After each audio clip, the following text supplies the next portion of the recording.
வணக்கம் வாசகர்களே! என் கற்பனைகளின் எதிரொலியை உங்கள் காதுகளில் சேர்க்கும் ஆண்டாள் வெங்கட்ராகவன் ஒலிப்புத்தக தளத்திற்கு உங்களை அன்புடன் வரவேற்பது உங்கள் ஆண்டாள். இன்னைக்கு நாம கேட்க போற கதை காந்தனின் குழவி அவள். கதையின் குரலாய் நான் ஆர்ஜே காமாட்சி. இந்த கதை உங்களுக்கு பிடிச்சிருந்தா லைக் பண்ணுங்க, ஷேர் பண்ணுங்க, கதையை பத்தின கருத்துக்களை கமெண்ட் பண்ணுங்க. மறக்காம சேனலை சப்ஸ்கிரைப் பண்ணிட்டு பக்கத்துல இருக்க பெல் ஐகானை தட்டி விடுங்க. வாங்க கதை கேட்டு ரசிக்கலாம். அத்தியாயம் 23. அமைதியான நிர்மலமான முகத்துடன் அவள் உறங்கிக் கொண்டிருக்க, அவள் விழித்திடதான் தன் விழியுள் அவள் விழி வைத்து காத்திருந்தான். முந்தைய நாள் அவனை இறுக அணைத்து இதழ் பதித்தபடியே உறங்கியவள் மருந்தின் வீரியத்தில் இரவு உணவுக்கு கூட எழாது உறங்கிவிட்டாள். அஞ்சனாவின் நிலையை தெளிவாய் கூறவில்லை என்றாலும் அவளுக்கு இரத்த அழுத்தம் அதிகமாக உள்ளதையும் உணவில் உப்பு சேர்க்கக்கூடாது என்று மருத்துவர் கூறியதையும் மட்டும் வீட்டில் கூறியிருந்தான். அனைவரும் அவனை அதிர்ந்து பார்க்க அவன் முகம் வழமை போல் உணர்வுகளின்றி இருந்தது. எப்போதும் சிரித்துக் கொண்டே இருக்கும் பெண்ணுக்கு இரத்த அழுத்தம் என்று கூறினால் யார்தான் உடனே ஏற்றுக்கொள்வர்? அதுவும் இத்தனை சிறு வயதில். ஏன் என்னவென்று கேட்டோரின் கேள்விகளுக்கு தன் அழுத்தமான பார்வை ஒன்றை மட்டுமே பதிலாக கொடுத்தவன் உணவை பெயருக்கு குறித்துவிட்டு எழுந்து அறைக்கு வந்து அவளுடன் படுத்து விட்டான். உறக்கம் வராது சண்டித்தனம் செய்தும் சிரமப்பட்டு அவன் உறங்கிட அதுவும் சில மணி நேரங்களிலேயே கலைந்து போனது. இதற்கு மேல் உறங்க இயலாதென்று உணர்ந்தவன் சென்று தனது ட்ரெட்மில்லில் வியர்வை ஆராய் பெருகி ஓடும் அளவு ஓடி 6 மணி அளவில் அவள் உறக்கம் கலைந்தாளா என்று பார்க்க வந்து அப்படியே அவள் அருகே அமர்ந்திட்டான். துயில் கலைந்து மெல்ல கண் விழித்தவள் சில நிமிடம் தலையணையில் முகம் புதைத்து படுப்பதும் எழுவதுமாய் கண்களை கசக்கி முழுதாய் 5 நிமிடங்களுக்கு பிறகே தூக்கம் கலைந்தாள். தன்னவனை கண்டு மென்மையாய் புன்னகை கொடுத்தவளுக்கு அடுத்த நொடியே முந்தைய தினம் நினைவில் ஆட முகம் செவ்வரளையாய் சிவந்து போனது. அதில் தன் கண்ண கதுப்புகள் புடைக்க சிரிப்பை அடக்கியவன் ஓய் கோழி குஞ்சு என்றழைக்க அவனை திரும்பி என்னவென்று பார்த்தாள். எழுந்து கட்டிலில் அமர்ந்தவன் அவளை இழுத்து தன் மடியில் சாய்த்து கொள்ள அதில் விழிகளை அகல விரித்தவள் மாமா என்க. முதல்ல நான் கேள்விகளை கேட்கறேன், அப்புறம் நீ பதில் சொல்லு என்றான். பாவை அவள் திரு திருவென விழிக்க யாரு உன்கிட்ட வந்து என்ன பேசுனாங்க? எதுக்காக இத்தனை நாளா ஒரு மாதிரியாவே இருந்த? ஹாஸ்பிட்டல் போய் என்னென்னமோ கேட்டிருக்கியே, இதெல்லாம் யார் உனக்கு சொன்னாங்க என்று அவன் வரிசையாய் கேட்க பாவை சோகமாய் அவனை பார்த்தாள். பாத்திரம் நிறைந்த பாலில் கலக்கப்பட்ட துளியளவு விஷமாய் அவள் கலக்கமான பார்வையில் பயம் கலந்திருந்தது. அதை உணர்ந்து மேலும் அவளை அரவணைத்து கொண்டவன் நீ சொன்னாதானே சனா எனக்கு தெரியும். நான் உன்கிட்ட முன்னாடியே சொல்லியிருக்கேன். உன் யசு மாமா கிட்ட நீ எதையும் மறைக்கவோ தயங்கவோ வேண்டாம்னு என்று ஆறுதலாய் மொழிந்தான். அதில் தைரியம் திரட்டி அவனோடு ஒன்றி அமர்ந்தவள் மாமா எனக்கு எதுவுமே தெரியல மாமா. நான் ரொம்ப சைல்டிஷா இருக்கேன். எப்ப என்ன செய்யணும் எப்படி பேசணும்னு கூட தெரியல. நான் ரொம்ப மோசம் மாமா என்று கண்ணீரோடு அவள் கூற மேல சொன்னியே உனக்கு இது தெரியல அது தெரியலன்னு, அதெல்லாம் ஓகே. அதுக்கு ஏன் உன்ன நீயே மோசம்னு சொல்ற என்றவனிடம் ஆமா மாமா நான் மோசம் தானே. உங்களை ரொம்ப தொல்லை பண்றேன். எனக்கு ஏதோ மனநோய் இருக்கா மாமா. அதான் எனக்கு எதுவுமே தெரியலையா.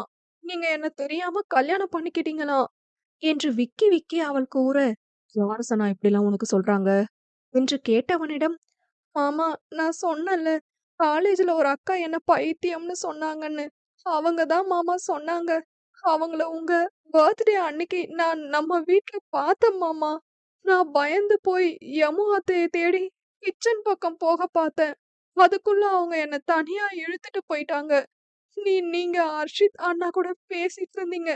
என்னால கூப்பிடவும் முடியல. அவங்க நிறைய மனநோய் பேரெல்லாம் சொல்லி எனக்கு அதுல ஏதோ இருக்கு. அதான் நான் இப்படி இருக்கேன்னு சொன்னாங்க. உங்களுக்கு நான் பொருத்தமே இல்லையா மாமா? உங்களுக்கு கல்யாணம் பண்ண நிறைய பெரிய பெரிய கம்பெனிஸ் தயாரா இருந்துதாம். ஆனா போயும் போயும் என்ன நீங்க கல்யாணம் பண்ணிக்கிட்டீங்களா என்றவள் அவன் சட்டையை பற்றி கொண்டு அவன் முகம் பார்த்து என்ன கல்யாணம் பண்ணதுல உங்களுக்கு எந்த பயனுமே இல்லையா மாமா? அவங்கள போல யாரையும் பண்ணியிருந்தா தொழில்ல இன்னும் பெரிய இடம் கிடைச்சிருக்கும். அழகான மனைவின்னு சொல்லிக்கும்படி இருக்கும். உங்க ஸ்டேட்டஸ் இன்க்ரீஸ் ஆகும். ஆனா நான் நான் வெறும் ஜீரோவா. அழகு, பகுத்தறிவு, படிப்பு, பண வசதின்னு எல்லாமே என்கிட்ட கம்மியா என்று கண்ணீர் வடிக்க கேட்டுக் கொண்டிருந்தவனுக்கு தான் தாடை இறுகியது. நீங்க என்ன சீக்கிரமே விட்டுட்டு போயிடுவீங்களா மாமா? நான் வெறும் யூஸ் அண்ட் த்ரோவா என்று அவனை கட்டிக் கொண்டவள், அப்படியெல்லாம் விட்டுட்டு போகாதீங்க மாமா. நான் உங்கள விடமாட்டேன் என்று அழ, அவளை தன் மார்பில் புதைத்துக் கொண்டவன், ஏ கோழி குஞ்சு, இன்னும் நிறைய சொன்னாங்க மாமா. எனக்கு எதுவும் தெரியல அது இதுன்னு. ஒ ஒ ஒரு மனைவியா கணவன் தேவைய கூட தீர்த்து வைக்க முடியாத உனக்கு எதுக்கு கல்யாணம்னு கேட்டாங்க. எனக்கு அவங்க கேட்டதே புரியல. என்ன புரியலையா? உனக்கு எங்கிருந்து புரியும்?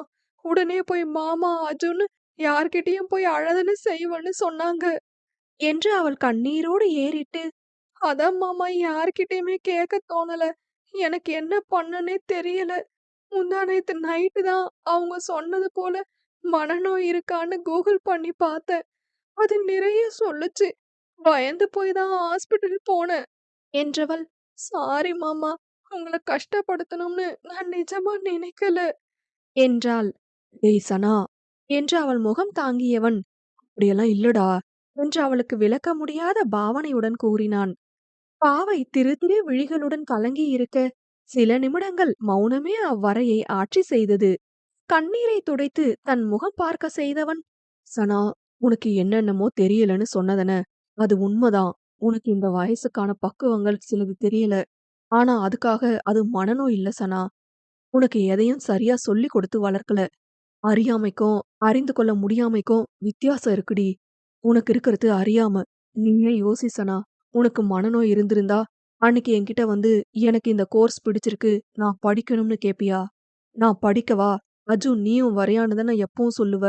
ஆனா அப்ப நீ உன்னோட இஷ்டத்த தான் வெளிப்படுத்தின. சுயமா யோசிச்சு முடிவெடுத்த. அதெல்லாம் எப்படி வந்தது? நாங்க நீ சுயமா யோசிக்கணும், சிந்திக்கணும்னு அறிவுறுத்துனதுனால தானே அப்படி யோசிச்சு முடிவெடுத்த. மனநோய் இருந்திருந்தா நீ அப்படி பகுத்தறிவோட சிந்திச்சிருப்பியா? என்று கேட்டு அவளை பார்த்தான். முழுதாய் பேசி முடி, பிறகு நான் தெளிவடைகிறேன் எனும்படி அவள் நோக்க, அவள் தலையை பரிவாய் கோதியவன், உனக்கு எதுவும் சொல்லிக் கொடுத்து வளர்க்கல. அதனால எதுவும் தெரியல. அவ்வளோதான். 19 வருஷ பழக்கம். நான் இப்ப வந்து புதுசா மாத்துன்னு சொன்னா உடனே மாறிடாது சனா. மாறணும்னு நீ நினைக்கிற தருணம், உன் மனசு 2க்கும் இடைப்பட்ட குழப்பத்துல தான் இருக்கும். நமக்கு தெரிஞ்சது சரியா, இல்ல புதுசா கத்துக்கிட்டது சரியான்னு குழப்பமா தான் இருக்கும். உன்கிட்ட வந்து பேசினவங்க, அந்த குழப்பத்த தான் பயன்படுத்தி உன்னை எமோஷனலா அட்டாக் பண்ணியிருக்காங்க. என்று கூறியவனிடம், "அ அப்போ" என்று அவள் கேள்வியாய் இழுக்க, "உனக்கு எந்த பிரச்சனையும் கிடையாது சனா. நீ நினைக்கிற போல பயப்படுற போல உனக்கு எந்த டிசாஸ்டர்ஸும் இல்ல. ரொம்ப சின்ன விஷயத்த வச்சு உன்னை ட்ரிகர் பண்ணி ஸ்ட்ரெஸ் பண்ணியிருக்காங்க. நீ எங்க யார்கிட்டயும் கேட்டுடக் கூடாதுன்னு தான் வேணும்னே நீ எங்க கிட்ட தான் வந்து கேப்பன்னு உன்னை குழப்பியிருக்காங்க." என்று அவன் கூற, சில நிமிடங்கள் அவள் கண்கள் யோசனையாய் அலைபாய, அவள் யோசிப்பதற்கான நேரம் கொடுத்து காத்திருந்தான். மாமா, அப்ப மனைவியா நான் செய்ய வேண்டிய கடமைன்னு அவங்க சொன்னது? என்று அவள் கேட்க, உள்ளுக்குள் சிரித்துக் கொண்டவன் அவள் கன்னத்தை செல்லமாய் தட்டி கொடுத்தான். சனா, காதல் அப்படிங்கிறது வார்த்தையில விளக்கக்கூடிய ஒரு பொருளோ செயலோ கிடையாது. அது உணர்வு. உடல்ல சுரக்கிற ஹார்மோன்களால ஏற்படுற உணர்வுகள் சம்பந்தப்பட்டது. பெண்களுக்கு ஆக்சிடோசின் அப்படிங்கிற ஹார்மோனும், ஆண்களுக்கு டோபமைன், வசோப்ரெசின் அப்படிங்கிற ஹார்மோன தான் காதல உணர வைக்கக்கூடிய ஹார்மோன்ஸ். நம்ம உடம்புல கோபம், சிரிப்பு, சந்தோஷம், வலின்னு எல்லா உணர்வுகளையும் உணர, அனுபவிக்க ஹார்மோன்ஸ் தான் உதவுது. அப்படிதான் இந்த காதலும். காதல் ஒரு உணர்வு சனா. அத உணர்ந்தா மட்டும் தான் தெரிஞ்சுக்க முடியும். கணவனுக்கு மனைவி கிட்டயும், மனைவிக்கு கணவன் கிட்டயும் தேவையான அடிப்படை தேவை இந்த காதலும், நம்பிக்கையும் தான். எனக்கு ஒண்ணே ஒண்ணு சொல்லு. நான் உன்னை யூஸ் அண்ட் த்ரோவா பயன்படுத்துவேன்னு உனக்கு தோணுதா? என்று கேட்க, மீண்டும் அவள் முகத்தில் யோசனை ரேகைகள் அலைபாய, தெரியல மாமா. ஆனா பயமா இருக்கு. என்னால உங்கள விட்டுட்டு போக முடியாதுன்னு மட்டும் புரியுது. நீங்க கோச்சுக்கிட்டாலோ, விட்டுட்டு போனாலோ, என்னால அத சொல்ல தெரியல மாமா. ஆனா வருத்தமா இருக்கும். என்று தடுமாற்றமாய் கூறினாள். ஏன் நான் இல்லாம உன்னால வாழ முடியாதா சனா? நான் கூட இருக்கணும்னு உனக்கு என்ன அவசியம் இருக்கு? என்று வினா தொடுக்க, கண்களில் கோர்த்த மெல்லிய நீர் படலம் அவள் கன்னத்தில் உருண்டோடியது. தெரியல மாமா. எனக்கு நீங்க இருக்கணும். வேற எதுவும் தெரியல. என்று அவள் கூற, அந்த உணர்வ புரிஞ்சுக்கோ சனா. அது சொல்லும் காதல்னா என்னன்னு. யாரோ பிசினஸ்ல உள்ளவங்களோட வீட்டு பொண்ண நான் கல்யாணம் பண்ணா, இன்னும் பெரிய இடம் போவேன்னுலாம் சொன்னதா சொன்னியே! இப்படி தொழிலுக்காக கல்யாணம் செய்ய, கல்யாணம் ஒண்ணும் பிசினஸ் கிடையாது சனா. வாழ்க்கை முழுக்க உனக்கு நான், எனக்கு நீன்னு உயிர் போட வாழப்போற வாழ்வு அது. அது பணம், சொத்து, அழகுன்னு இப்படியான தேவைகள பார்த்து வராது. என்று கூற, அவன் கூறிய வார்த்தைகளை உள்வாங்கியவள், "ஆ அப்ப விட்டுட்டு போக மாட்டீங்கல்ல மாமா?" என்று வினவ, "விட்டுடுவேன்னு நினைக்கிறியாடி கோழி குஞ்சு?" என்றவனிடம் அவனையே 2 நிமிடங்கள் அமைதியாய் பார்த்தவள், இறுக அணைத்துக் கொண்டு, "மாட்டீங்க" என்று கூறினாள். "அவ்வளோதான் சனா. நான் உனக்கு திரும்ப திரும்ப சொல்ற ஒரே விஷயம், யார் என்ன சொன்னாலும் அப்படியே நம்பாத. அது நானாவே இருந்தாலும், அத பத்தி யோசி. அது சரியா தப்பான்னு ஆலோசி. எதையும் கண்மூடித்தனமா நம்பனா, இப்ப வந்த பிரச்சனை போல நிறைய வரும். உனக்கு நேத்து ஏன் செஸ்ட் பெயின் வந்தது தெரியுமா?" என்று கேட்டு அவள் கண்களை ஆழ்ந்து பார்த்தவன், "உனக்கு பிபி அதிகமா இருக்கு சனா. அதனால வந்த பெயின் தான் அது." என்றவனிடம், "அச்சச்சோ!" என்று அவள் பதற, "நீ உன் மனசுலயே எல்லாத்தையும் குப்பை போல சேர்த்து வச்சு, உன் உடம்ப இந்த அளவு கெடுத்து வச்சிருக்க சனா.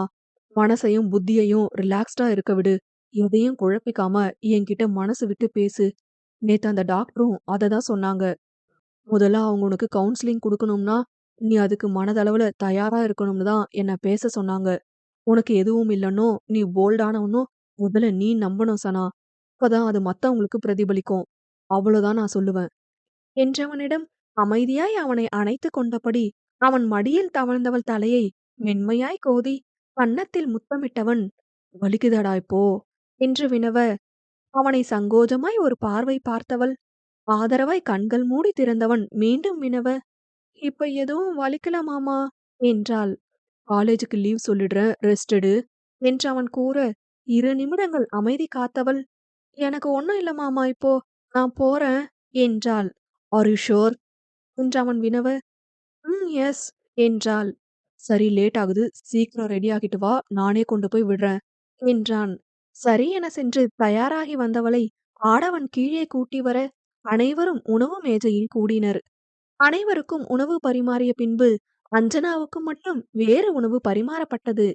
மதுவுடன் பேசும் சுவாரஸ்யத்தில் அவள் அதை கவனியாதிருக்க, அவள் அந்த உப்பில்லா உணவை சுவைத்த பின்பு கொடுக்கப் போகும் முகபாவத்தைக் காண வெளிப்படையான ஆர்வத்துடன் காத்திருந்தான் யஷ்வந்த். மகனின் முகத்தையும் அதில் புதிதாய் தெரிந்த உணர்வுகளையும் கண்ட யமுனா அவன் பார்வையின் இருப்பிடம் கண்டு உள்ளுக்குள் சிரித்துக் கொண்டார். பேசியபடி உணவை எடுத்து வாயில் வைத்தவள் முகம் சுருக்கி தன் தட்டை நோக்க, முகம் அஷ்டகோணலாய் பிரதிபலித்தது. மெதுவாக அதே முகபாவத்துடன் தலை நிமிர்ந்தவள், "உப்பே இல்ல" என்று கூற, யஷ்வந்த் வாய்விட்டு வெடித்து சிரித்தான்.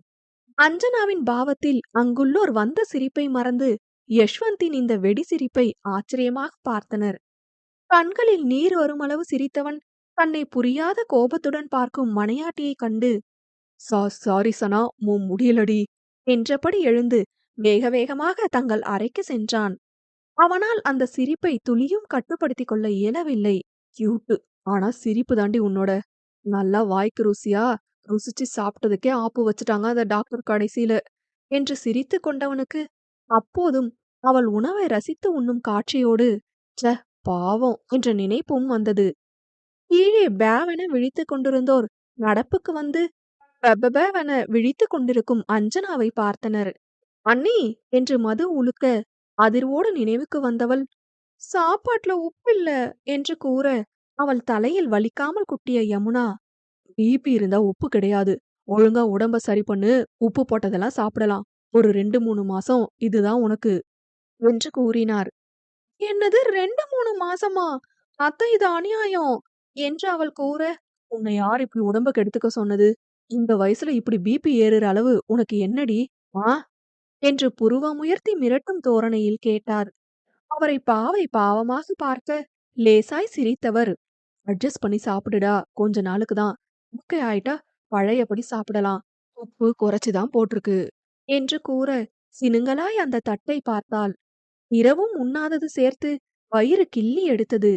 அதற்காகவேனும் உண்ண வேண்டி கண்கள் கலங்க அந்த உணவை அள்ளி திணித்துக் கொண்டாள்.